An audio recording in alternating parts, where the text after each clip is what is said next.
Welcome to Bloombox Growing Deeper. I'm Sarah. I'm Hannah, and we're on a mission to help you become the gardener you want to be.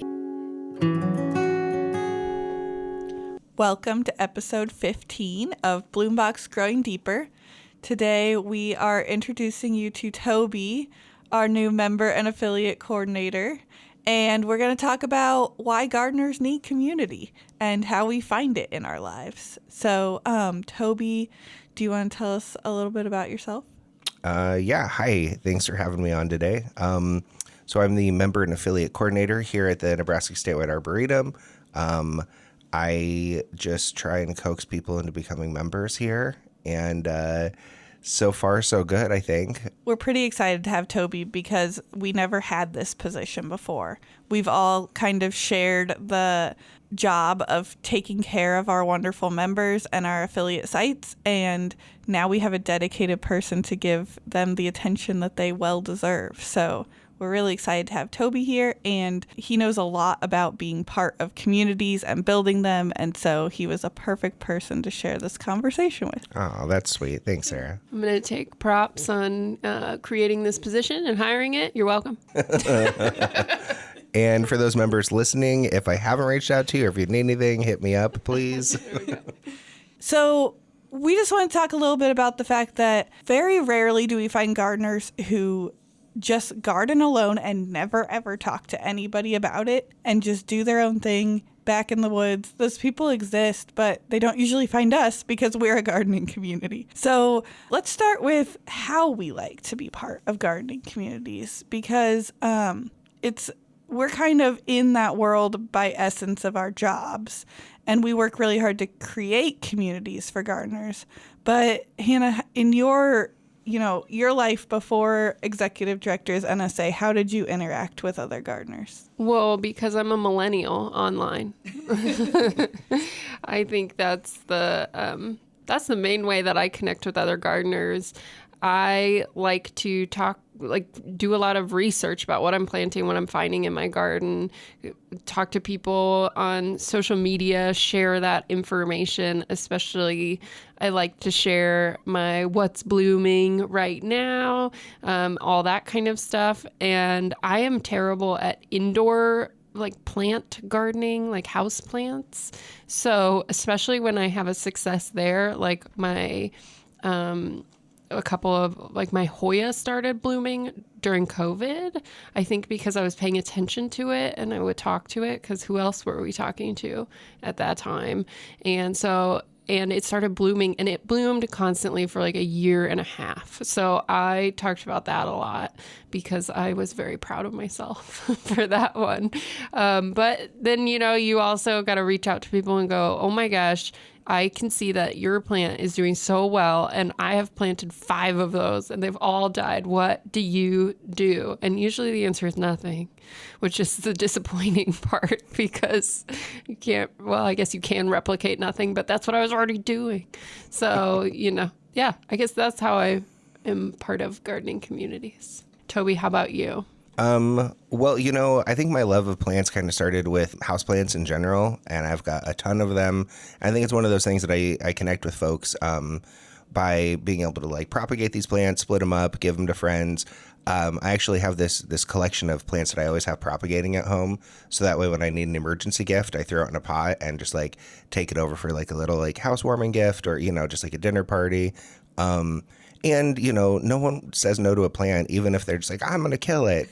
It's it's still something that they put a little energy into and a little love. And, I think it's a really great way of connecting folks. And that was just with my love of houseplants. Moving on to my actual garden. Oh boy, that thing it's been trial and error for a good 20 years now. And, you win some, you lose some. But I think having that community to chat with about your wins and losses, and this year my peppers are looking amazing, but last year, they got some sort of insect, and just learning what other people do, how they take care of it, and also giving them ideas about what's worked for you and what hasn't worked. I think that definitely creates kind of a community for sure, centered around green spaces. And I think green spaces can be thought of too, just, like we were saying earlier, not just outside, and not just the veggie garden, not just with your native species, but your inside garden as well. Yeah, I really like that question and answer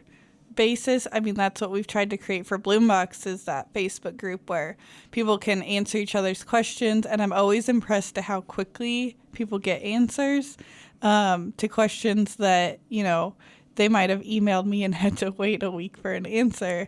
We've tried to give them each other so that they can discuss out in the real world and not in the greenhouse world that sometimes I live in. And you were one of our early Bloombox planters. Yeah, except for, as it turns out, I did not plant my Bloombox correctly. I am also a lazy gardener, so I received this beautiful Bloombox, and I was all stoked about it, and I'm going to get in the ground right away. Well, of course, I didn't, and it got to the point where I needed to put those plants in the ground, or they just were never going to get in the ground. So instead of doing any bed prep or anything, I threw them in the ground. As it turns out, they worked amazing. So this year, my Bloombox area is just thriving and covered with tons of different pollinators. I mean, types of bees and flies I've never even seen before. I mean, all sorts of just really interesting little creatures out there. So, you don't always have to do it the perfect way. I was going to say there's no way you did it wrong since it's growing and blooming. I mean, I give it some water. Yeah, I do think it will make an interesting case study. I want to take some pictures of it. But my entry to garden communities was a little different because I came straight from college into NSA as an intern and then as staff. So I never really sought out garden communities on my own. I joined the horticulture club in college, which was fantastic because as a college student, you don't usually get your own space to garden in. So that gave me access to growing in the greenhouse and sharing plants with other people through our plant sales. And then I just came on as the horticulture intern and kept sharing plants with people in the greenhouse. And I just loved how people could come for a plant sale. And people were buying things, our plant sales do very well, but the conversations never dwindled at those sales. People were, there to ask Bob questions, but then they just chat off in the corner in their little groups about this plant they bought or this plant that they're growing at home or this plant they're hybridizing themselves in their backyard. And I just loved seeing those conversations happen and how excited people were to come just be around plants and other people that liked them. I want to go back a little bit to those Hort Club plant sales, which I'll have you explain what that is here in a second. But one of the reasons why I think it's a great thing to talk about is because I think Hort Club sales do build community here on campus because they have, especially I'm thinking like the poinsettia sale, like there are people, staff, students, all kinds of folks on campus who always get their poinsettias at the Hort Club sale, and they know when the dates are, and we all talk about it, and we go, oh, how did yours, how many did you get, and did you get, because also the Hort Club has a ton of varieties of poinsettia, which you can't usually find a lot of other places. So it's, did you get this one? Oh, how long did yours last? And those types of things. So I think there's a lot of ways to build community around gardening. Yeah, the Hort Club one's always amazed me even as a student. So we have the UNL Horticulture Club, which it was primarily horticulture majors, but we had a couple people who weren't, who just loved plants and wanted to grow them. But they were partially learning opportunities for us. So the club members, we had a student manager and then all of their volunteer helpers. And I got to manage the poinsettia sale a couple years. So I got to sit down with the magazine and our advisor and do the ordering and think about our supplies. And they were designed as learning experiences for us to see what, planning production was like. And then our spring sale was annuals, vegetables, things like that, planters. They still do both these sales. I, took a few flats home this spring. But then they were also our fundraisers for our trips and field trips that we would go on. And that was all kind of the self-serving side for us. But I just still cannot believe the people who were so dedicated to buying their plants from the Hort Club that they would follow those sales on Facebook, on newsletters, and they'd show up at opening time. And for just a student fundraising sale, those greenhouses were packed with people who could remember the students like 5 years back, who'd been graduates 15 years ago, and waited for that sale to buy their XYZ because they wanted to come back and interact with those people again and be in the greenhouse that they used to study in. And I'm still amazed by that. And it's just, plants bring us together, and we just like to go back to the places where we found plants and people to talk to them. I mean, I think you can easily see a similar community around our Spring Affair sale where, these folks are waiting specifically for our big sale, and there's thousands of people that come. I mean, even the volunteers that we, have help us out, we open up the link for folks to sign up, and like they're just flocking, like they're just waiting to sign up to help us with our sale for the thing that they want to help with. They're very territorial. Our volunteers, they want to be the plant babysitters, and they don't want to hear anything about cashiers. Because cashiering is hard. But actually, we're making it easier, so don't be scared. Yeah. But I definitely think that there is an entire community, not just around NSA, but like around specifically, I think, Spring Affair. And, it's being able to get there, especially with like the preview party, and it's a little bit more low key. You get a little bit easier access to us. And well, I say us, the people that actually know about plants. I'm still learning, everyone, but then also with each other. And so, they get to see their neighbor that they learned about Spring Affair from, and just have these little conversations with folks. And I think it's just an incredibly important event that's so much bigger than all of us. And it definitely creates a really beautiful community. Plants just naturally bring people together, and gardens just naturally create community. And you kind of can't help it. You couldn't stop it if you tried. And so it sort of surprised me how much push we got from people. I need more ways to connect to people.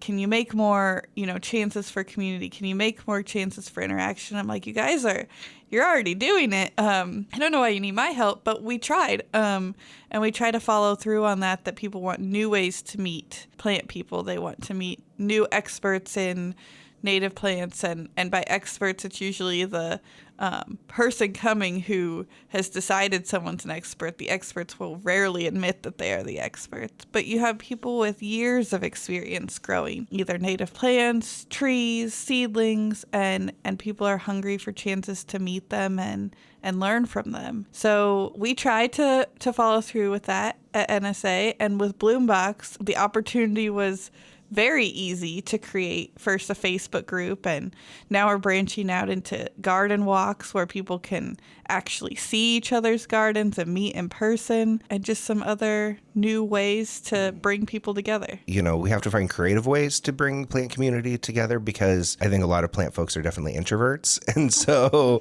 while I'm actually working in my garden, like I don't want anyone talking to me, but I want to talk to people about my garden later. That doesn't always necessarily have to happen in person either, because, I'm kind of an extrovert, but, I think a lot of plant folks aren't necessarily. Every plant person says, or an introvert, but if you showed up to one of our plant sales, you wouldn't believe that for a second. Everybody is just talking to each other and starting conversations with random people.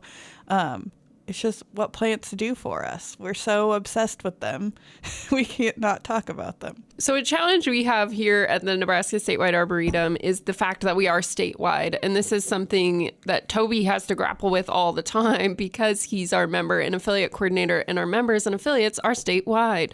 So he's really trying to figure out how to build community among those folks. And we've been doing that for years and years now. I think one of the fun parts of the work that we do is that when we're all together as a staff at, say, a staff meeting or conference or something, and somebody will bring up a community, and we'll be able to say, oh, remember that project they did, and these people were involved, in the tree board or the city council or whoever was the instigator behind that project. And I think one thing I've come to realize is that every community within our state has their own little garden community as well. And then we all get together, and it's like just one big party.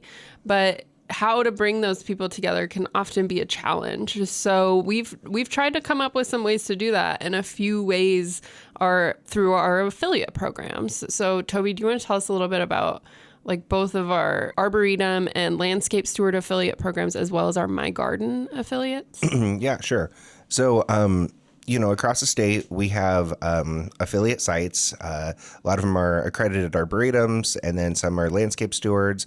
And then, of course, My Garden, which is kind of a newer program we started. Essentially, it's kind of creating a network of gardeners across the state that are doing really great work, making more resilient green spaces across Nebraska, increasing biodiversity.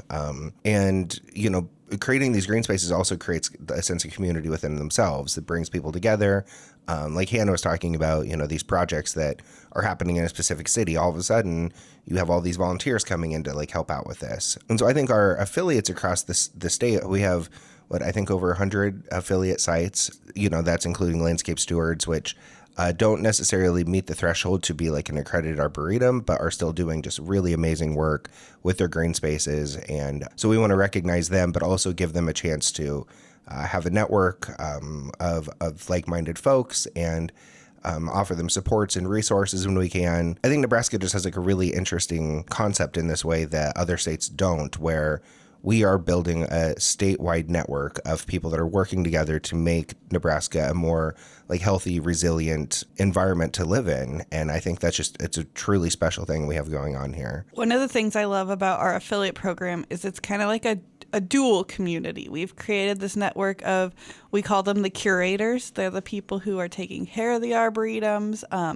who are passionate about them, who are championing them in their communities. Those are the curators, and we've created a network for them to learn from each other and to celebrate each other. But then these arboretums, they are almost all of them are open and welcoming to visitors. There's just a couple that are either private or need to hear from you before you show up. But they're all open to sharing horticulture with Nebraskans, and they are there in their communities to be a place to visit, a place to learn from, a place to gather in. So it's like we've created this community for the managers of these sites, but then the sites themselves are creating places for Nebraskans to gather and appreciate and learn about plants. Yeah, and I mean, I think now with the My Garden affiliate program too, it's something that are bringing more private gardens into the fold a little bit. So we started this program, about 6 months ago, maybe a little bit longer. Oh, almost a year. I mean, I've only been working here for a few months, so.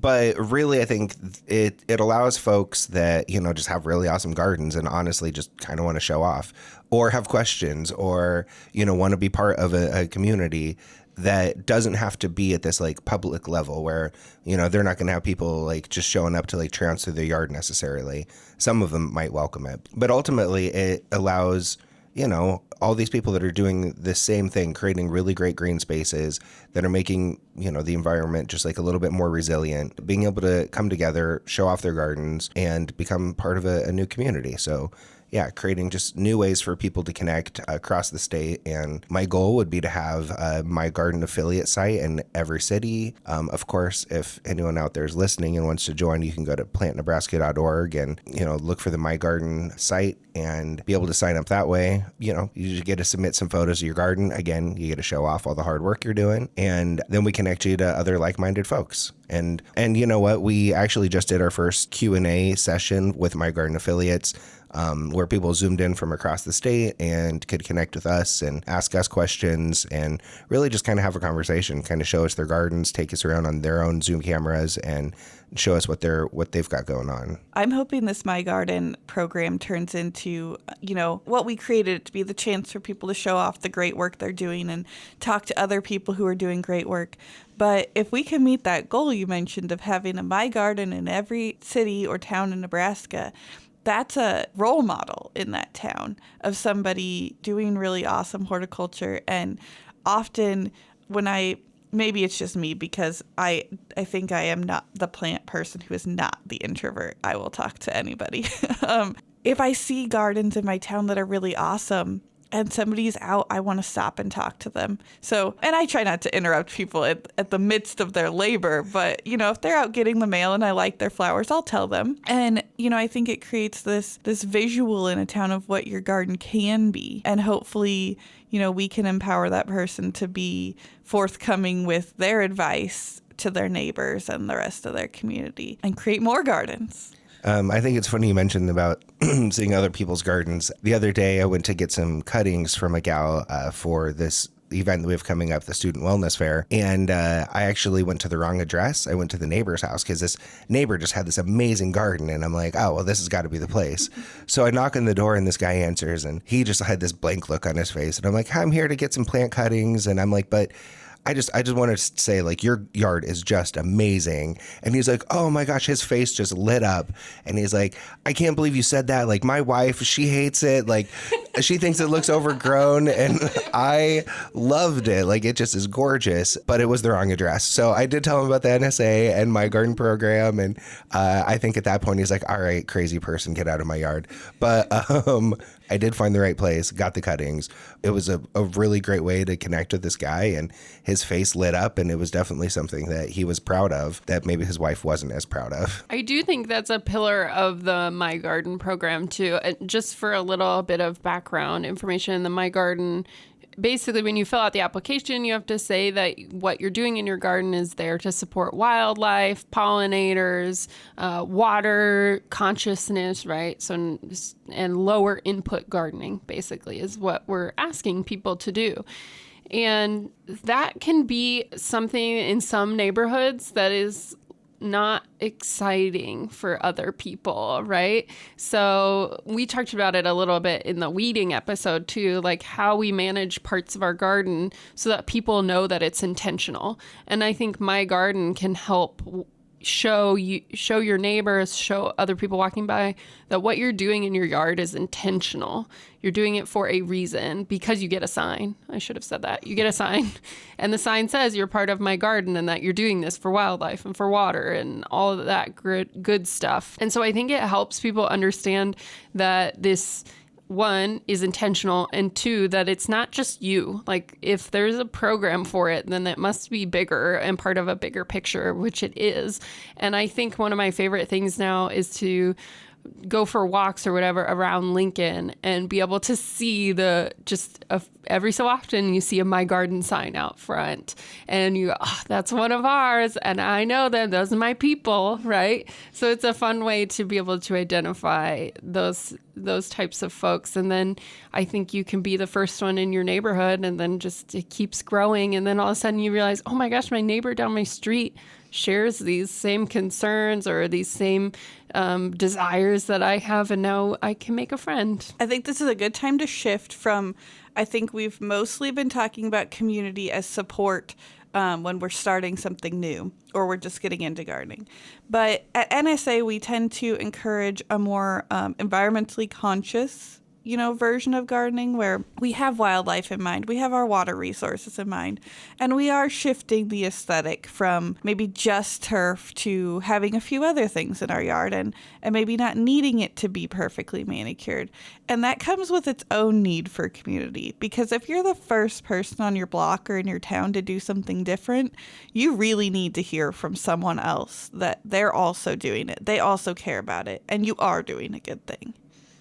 Well, and, there's been plenty of research that shows that if you see your neighbors doing something similar, the chances of you jumping on board increase substantially. Like, if you see folks putting their recycling out on the curb, the neighborhood starts to tend to recycle more.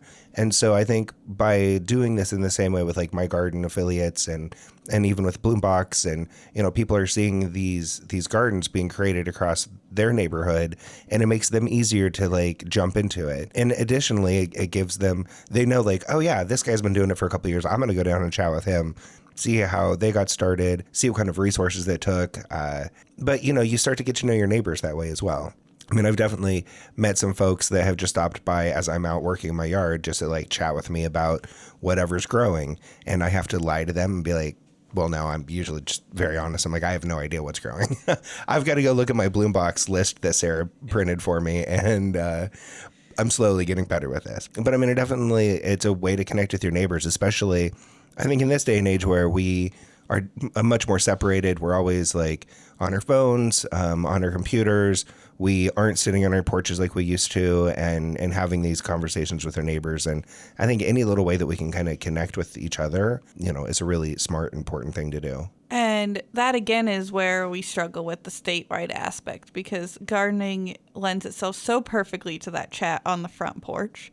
But we're trying to connect people, across long distances. So I am always open to anybody who has an idea for how we can connect people. We do use our Facebook group. It's very active and wonderful. I love all of our Facebook group members, but not everyone's on Facebook, and there needs to be other ways to connect. That's one of the reasons this podcast is here. We were trying to reach people who maybe didn't do Facebook or didn't like webinars. So share your ideas. If you've created a wonderful community or have an idea in your head of how you would like to join a community of gardeners, tell us, please. A little behind the scenes, there may be a Slack or Discord channel coming your way. Well, another way that I think really important is actually creating physical spaces for us to come together. I mean, we have our affiliate sites that people can visit and enjoy. But what I would like to start doing is creating kind of like tours across the state where we can get, members together or, just the public to come to different events at our different affiliate sites and bring people together that are out in like Scottsbluff and Gering that we don't necessarily have a lot of interaction with. So I want to talk about some of our favorites, not a good word, for lack of a better word, though. I guess like our favorite gardening communities, because the two that I find are the most, I guess, inspirational to me are when I get to attend our curator meeting. And then also anytime I get to go to the culmination of a project of some sort where these green teams or whatever they've decided to call themselves finally are at the planting day and they get to put in the trees or the plants or whatever that project is that they were working on. So I was hoping you two, or we can all talk a little bit about that.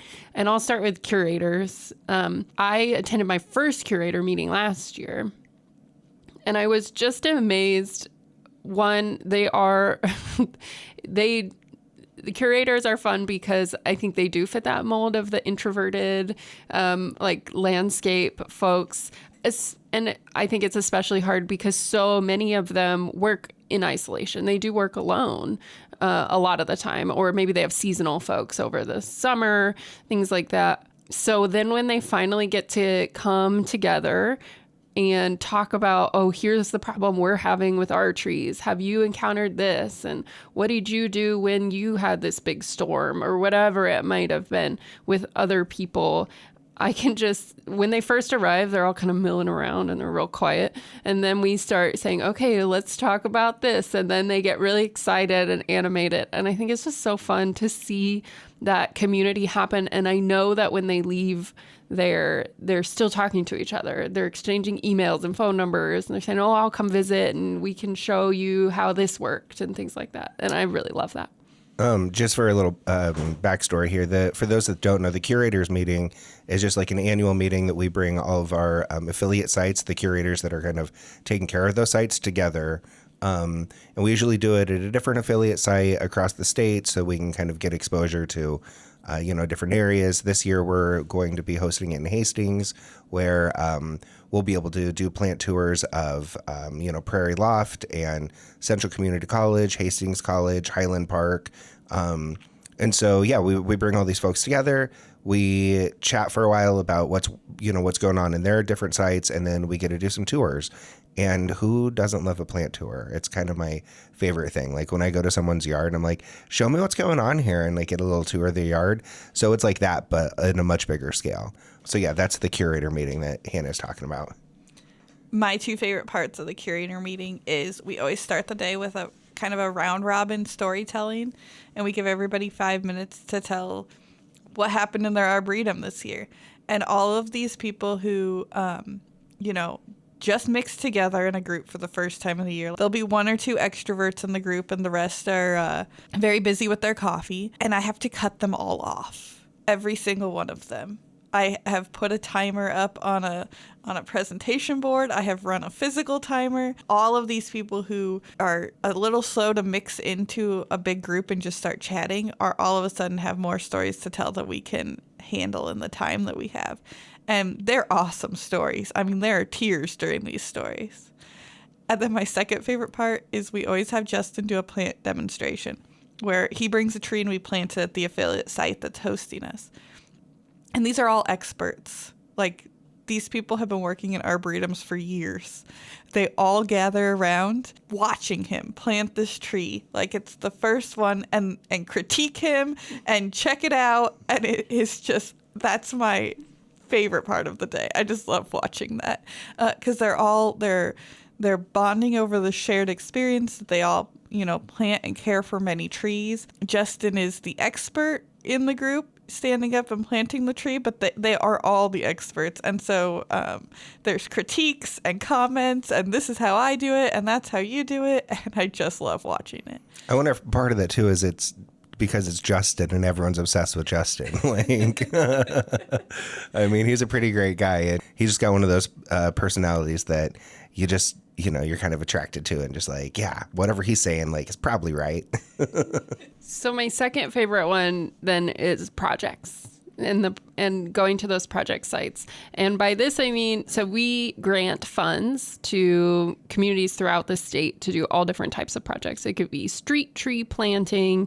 It can be rain garden installations, all different types of things in public areas. So they have to put together a team of folks who are going to support this, whether it be financially or through volunteer time with the planning. And Sarah's one of our folks who then works on our side to coordinate all of that and make sure that they're following all the rules, but also helping them with plant selection and design and things like that sometimes, depending on the projects. And so I often get invited to go along when it's time to finally install these things and plant the trees or put the plants in the ground or whatever it might be. And it is so fun to see this team who maybe sometimes it's their first project that they've ever done. Sometimes it's their 10th. It depends. And like, you can sense the unstoppability of that team when they are finally there on that day and they're just like, well, if we can do this, we can do anything. And I agree, you can do anything. So I just love that. I think it's so fun. And Toby got to go to his first one on Wildflower Week. We went and did one in Evergreen House and the Hemingford Project. So what did you think? Well, I think this is part of the NSA that people don't necessarily realize and see all of the incredible work we really are doing across the state. These events kind of blew my mind. Like the Evergreen House, I didn't even know this place existed before. It is a community-owned, volunteer-ran greenhouse in Gering that essentially kind of produces all the produce that they make, raise, grow, then is donated to people in need, and it just kind of goes back to giving it back to the community. That alone is amazing. The fact that we get to show up and help them with whatever kind of landscape issue they're having, I think they were having issues because they don't have gutters on their greenhouse and they needed a place to kind of divert their water. So we created kind of a water-wise landscape for them, so that way it would, divert some of that water. And the project that we had in Hemingford too, we're going into this care center in Hemingford that, they do have some really beautiful green spaces already, but they did have an area that was just turf and kind of, not a lot going on there. And so this group of volunteers, and a few of us showed up and, ended up throwing a bunch of plants in the ground. And by next year, it's going to just look incredible. And so now all these folks that live at this care center can look out their window and see this beautiful green space that is using native species, that's supporting pollinators, that is, drought resistant. And I mean, it kind of hits all of those buttons, right? I mean, environmentally friendly, creating community, creating something beautiful for folks to look at. And, I think, again, this is the backside of the NSA that I don't think people realize just all the awesome work that we do. And And so by, being members of the NSA, this is the type of work that you're supporting. So now here's my little plug if you want to be a member. But, signing up with the membership of the NSA, like, not only gives you a discount on plants, which I think is cool, but ultimately it's like we as a nonprofit are just doing incredible work, and you would be directly supporting that incredible work. I love Bloombox and I love everything that I do with it, but I also really love working with these community projects that are sometimes less visible to our members because they are on public sites, so they're not directly going to every individual that's affiliated with us. But these teams are so incredible to me to watch. Some of them, like Hannah said, are on their 10th project and are just continuing to grow their abilities. Often I get projects that come to me and they've got an idea. They may or may not have ever planted anything, and they've scrapped together this team of people who've just decided to work together. And I get to watch them go from overwhelmed at the planning and budget it takes to do a giant landscape project to a confident team out there with their shovels on planting day, and then giving me the tour on their inspection day of this landscape that they planted and are caring for. And to me, it's just a star on the community when, we have volunteers coming together on their own time with their own budget to plant at their senior care center. That just shows to me that this community has a whole picture of what's going on in their town and who needs their assistance, and that they're invested in caring for it. And COVID really made the Hemingford Care Center realize how important their gardens were, because it was the only place their residents could interact with their family members. And they had a very beautiful gazebo and garden. It wasn't super visible from the windows. So this garden we planted now is immediately outside the residents' windows.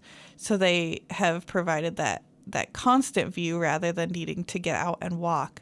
And while we were planting, one of the residents came out to see what we were doing. And it was so fun to see all the volunteers knew her by name, came over to greet her. And I just love seeing communities care for everyone that resides within their boundaries.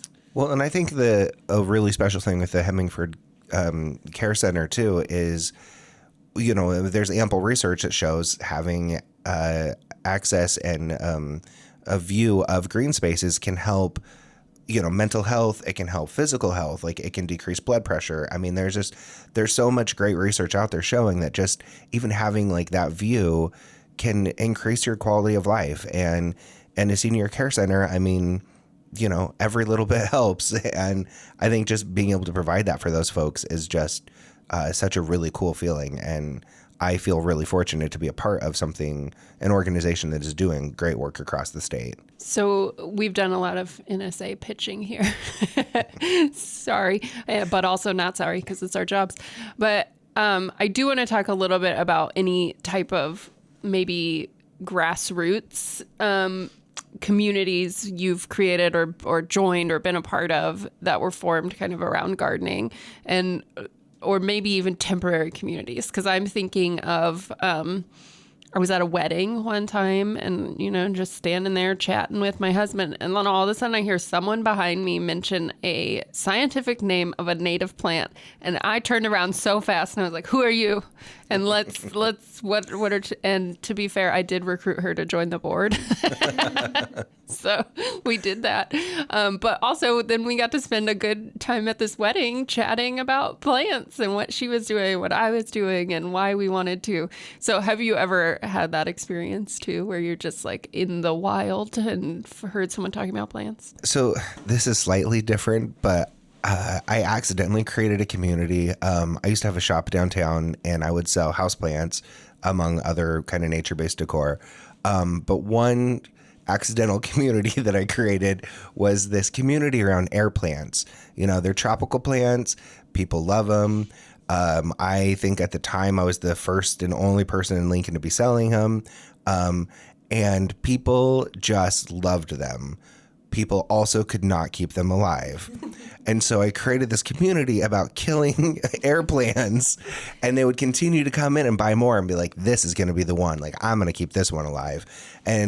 But through this, I mean, it kind of became a joke because we were getting people into the shop, but they're also buying other house plants and engaging in conversations about like, well, what's wrong with this plant? Like, what could we do better? Does it need nutrients? Like, some people literally thought air plants just lived on air, which just a PSA, nothing in the world can just survive on air if it's living. So just want to throw that out there. But yeah, so it's a little bit different than Hannah's story, but I definitely accidentally created a community around killing airplanes, which you can keep them alive. You have to you have to care for them as well. And I assume give them water. Yeah, they do appreciate some water. They're tropical plants, so they like a lot of humidity. I've got some sitting in my kitchen window that I just spray with my little like kitchen sink sprayer, and it's thriving and it's living its best life. Well, I think it would live its better life if it was actually in the tropics, but it's living its best Nebraskan life. I actually have a funny air plant story. Everyone does. We also love airplanes in my house, and there's one that I've had for years that I actually illicitly propagated while I was in college. And it's been living happily in one of those little glass bubbles hanging on my door. Oh, yeah. I used to sell a lot of those. Yeah. It likes it because it holds the humidity in, I think. That's my theory. I don't really know. My toddler really likes to spray the water, so it's definitely getting plenty of humidity. We also have an air plant wall in our bathroom. It's like a frame, but instead of a picture, we just put chicken wire and wired all these air plants to it. It's really cool. Only half of them are alive, but anybody who doesn't know anything about plants thinks they're all alive. Because they still look all curly and cool, and they kind of just like mummified themselves up there. So there's 5 air plants on this wall. Only 2 of them are alive. But most people think my whole air plant wall is living.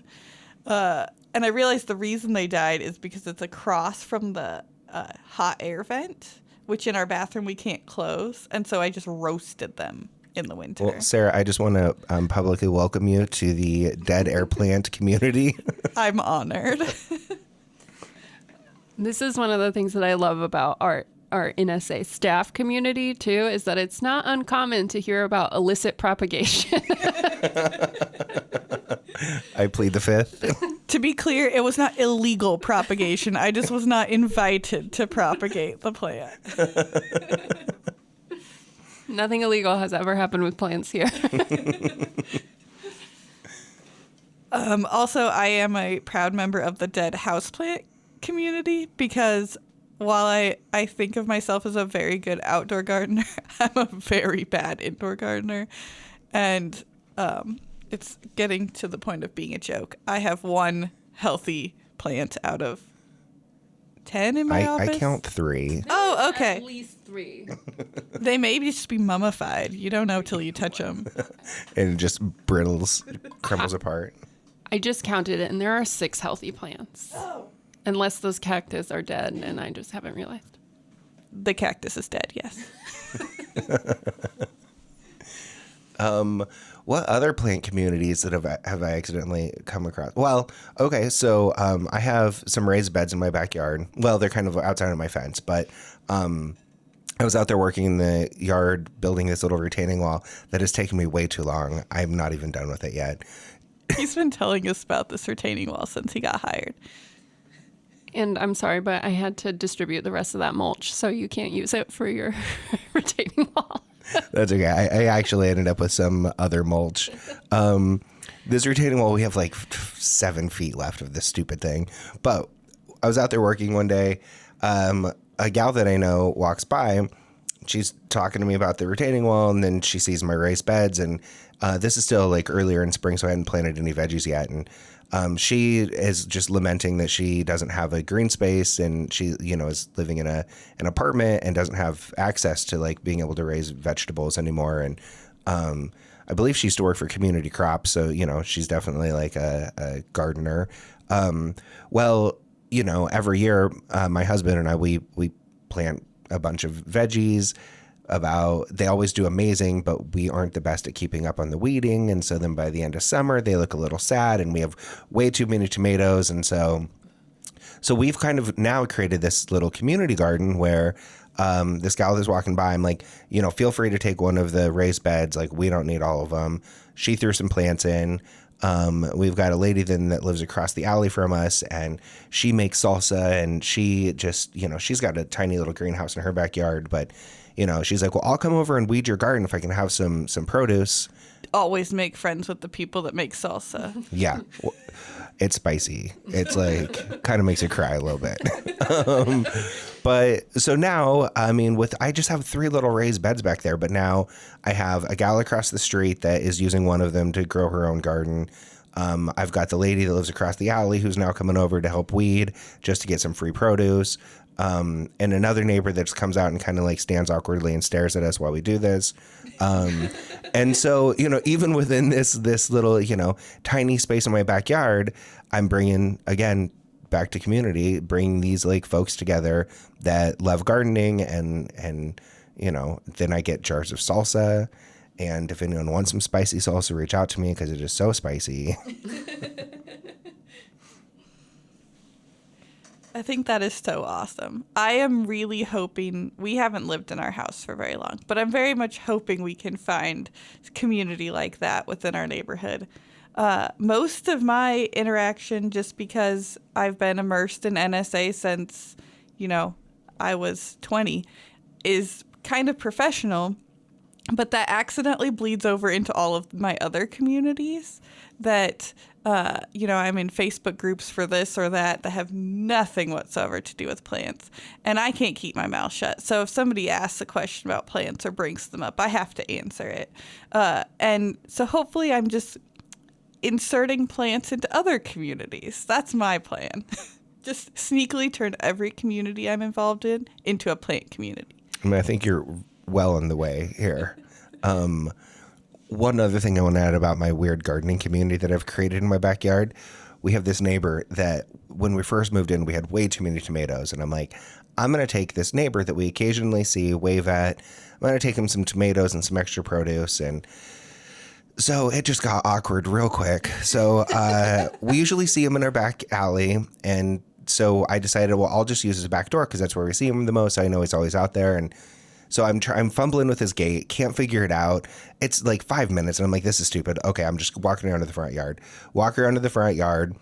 I, just have this like basket full of produce, and a gal pulls up to the house at the same time as I'm walking up on this porch, and she's looking at me like, who's this weirdo with like this basket of produce? And I'm like, why is this girl walking so close to me? Like, what's happening here?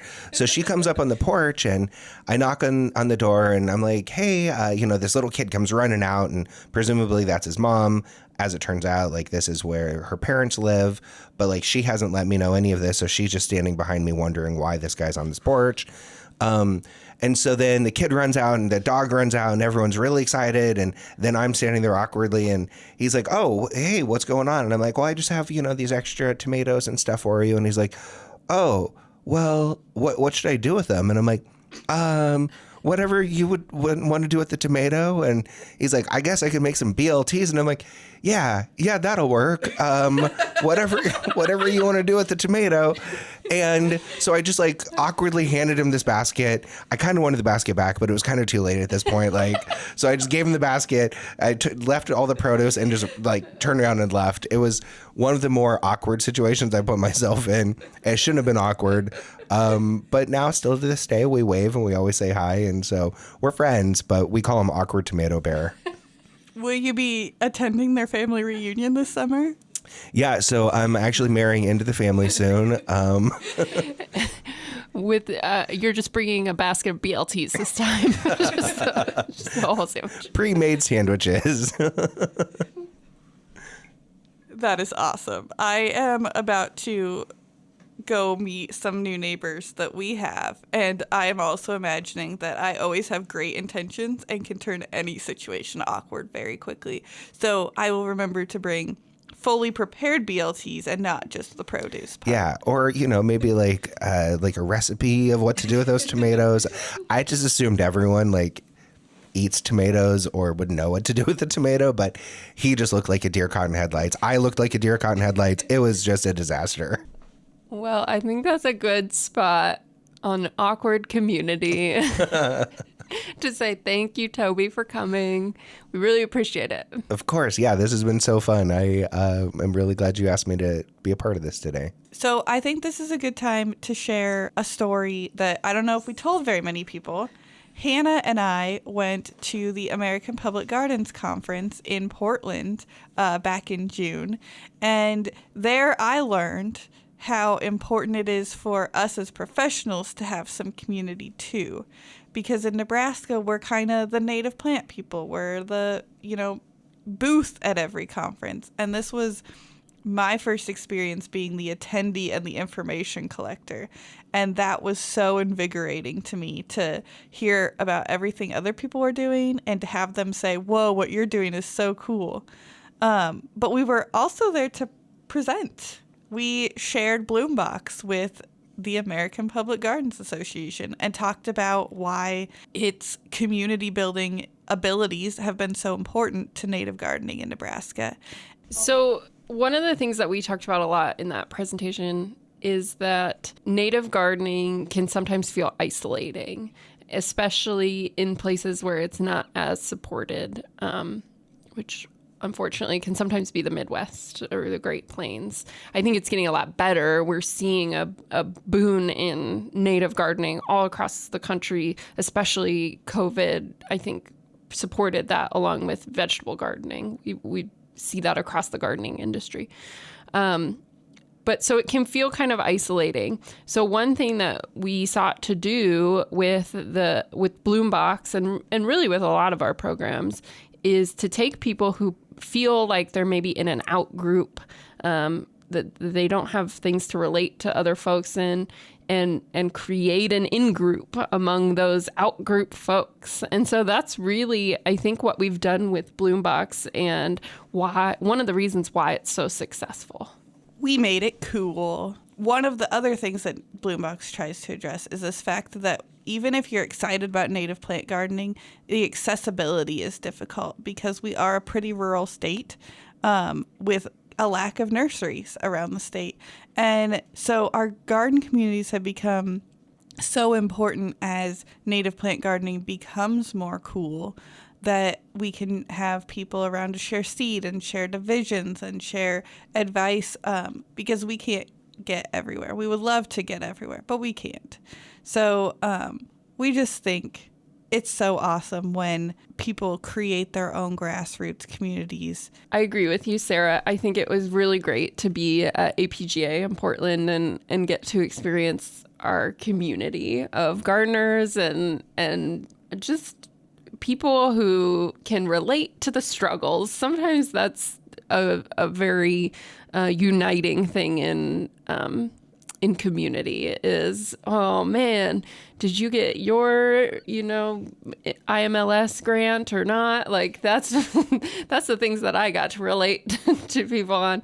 And it was things like that. So I think wherever you can find that community, whether it's in person, nationally, across the state, online, whatever it might be, I think it is important to have it, but create it in your own way and connect to people the way you feel the most comfortable connecting with them. And plants is a great way to do it. All right, before we get to our favorite segment of this week and every week, I stole that from another podcast, we are going to talk a little bit about the greenhouse fundraising, because we introduced it in the last episode, so now I need to give you an update. And actually, I'm going to teach you about a way to tear down community with this greenhouse fundraising, because we have started a little competition.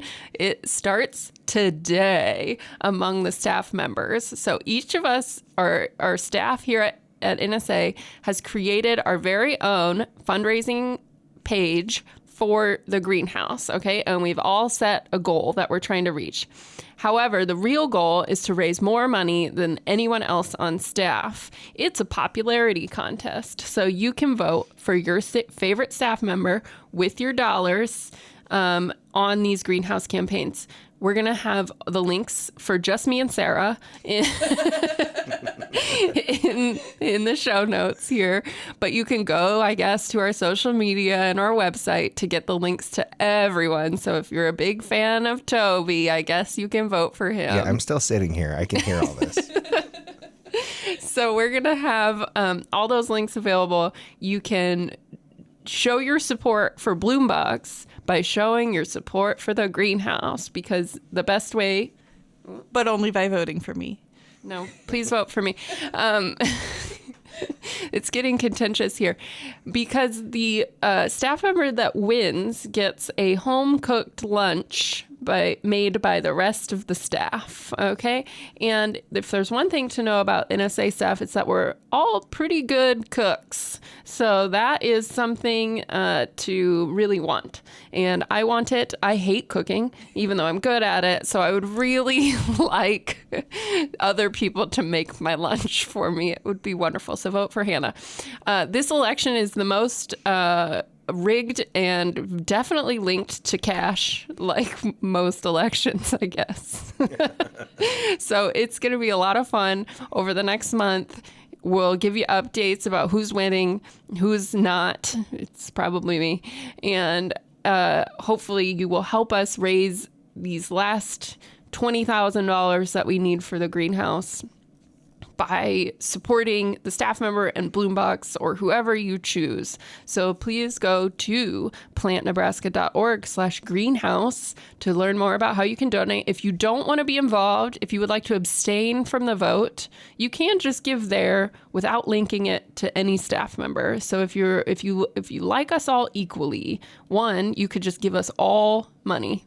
That would work too. Or you can just give at plantnebraska.org/greenhouse, and that'll go just into the fund no vote cast.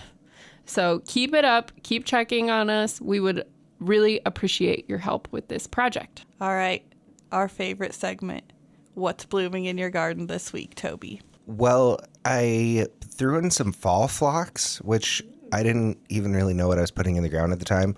And I couldn't remember what it was because I didn't leave a marker or anything. And all of a sudden I'm like, what are these really pretty purple flowers? And looked them up last night. I got some fall phlox and it's pretty awesome. My liatris is all doing great. That's gay feather. That is just looking incredible. Some of them are about to pop. Some of them are already popping. Yeah, what else do I have going on? Oh, all my coneflowers are insane. And that all came from my bloom box. And again, without the site prep, the coneflowers are doing crazy. He literally cut holes in his grass and put the plants in the holes. I know. It's awesome. Felt I love so it. bad talking to you Even about though it. it's my job to teach you all how to do it right, I love that plants can survive so much. I mean, not just survive, they're thriving over there. Also, I have a peach tree, and my peach tree this year has like 1,000 peaches on there right now. They're little babies. We'll see how big they get. But, right now they're just doing incredible. We accept donations. Well, if I lose the competition, which I highly doubt I will make something out of the peaches. Sarah, what's blooming in your garden? Well, it's really funny you bring up your phlox because I also have a surprise plant. I took it home from the greenhouse last year because it wasn't labeled and Bob and I couldn't figure out what it was. Turns out it's a very interesting color of balloon flower. Probably Kate was left over from Spring Affair and just got stuck in a random flat. And I love it. I love how puffy the little unopened flowers are. And I think I'm going to plant some more of it. And then I have this combination of linum, blue flax, and Ipomopsis, the scarlet gilia, together. And I just love this pale powder blue and bright red. And it's just, I didn't plant them together intentionally. They seeded themselves in there from a different part of the garden. And I think I will plant them together from now on. So, Hannah, what you got going on in your garden? What's blooming? It's my favorite time of year, because what's blooming is my giant rudbeckia and my joe pie. And they're right next to each other and they intermingle. And so you have this like purple, pink of the joe pie and this bright, vivid yellow of the rudbeckia. And they're together and the insects love it. And it's the first two things I planted when I moved into that house, and I had no idea what they were. A friend just gave me some splittings from her garden, and somehow I planted them in the right place. They look great together, and it's just... I'm so proud of those two plants in my garden. So this is my favorite time. I love that those are also two of the tallest plants, and I love those plants, but I get a lot of pushback when I recommend them to people because they're scared of how tall they are. They're like 6 to 8 feet tall, but they're so cool, and the pollinators just absolutely love them. Yeah, I love them because I planted them in this outcropping that like you can see as soon as you walk out my back door, but then it just looks onto my driveway. So they're perfect to like kind of block that and provide a screen, a very beautiful screen at the right time of year. I think everyone should have joe pie. Well, thank you so much, everybody, for listening. We really appreciate it. Don't forget to go and rate and review us wherever you're listening. You can do it right now. Stop. Do it. Rate and review. We'd love it. It's very helpful. Not if you're driving. Okay, fine. Just wait till a stop sign. Pull over, rate and review us. We would really appreciate it. And don't forget to send in your questions. We are in the thick of gardening season, people. You know you have questions. Don't be ashamed if you don't know the answer. That's why we're here. And if we don't know the answer, we just won't answer it. No, I'm just kidding. We'll try to find the answer for you. We'll seek out some other experts. How about that? So please send in your questions. We would love to have them. Thank you for listening. And Bloombox and Bloombox Growing Deeper are both programs of the Nebraska Statewide Arboretum.